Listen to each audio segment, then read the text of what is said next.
Sunday అంటేనే non veg, కానీ ఈరోజు మాకు చాలా ఫంక్షన్స్ ఉన్నాయి కాబట్టి మేము ఈరోజు ఒక పూటకి ఎగ్తో సరిపెట్టుకుంటున్నాం. ఫస్ట్ అయితే ఆయిల్ వేసి ఆయిల్ హీట్ అవ్వగానే అందులో ఉల్లిపాయలు వేయాలి.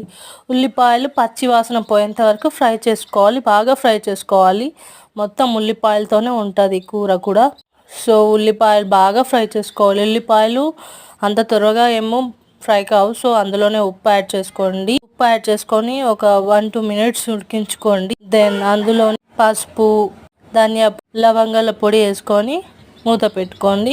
కొంచెం ఫ్రై అయిన తర్వాత కారం వేసిన తర్వాత అందులోనే వాటర్ వేసుకోండి, ఎందుకంటే కారం వేస్తే మాడిపోతుంది. సో కొన్ని వాటర్ వేసుకోండి. ఒకవేళ మీకు హోల్ ఎగ్ కావాలనుకుంటే ఎగ్ని కలపకండి, అలానే ఉంచుకోండి.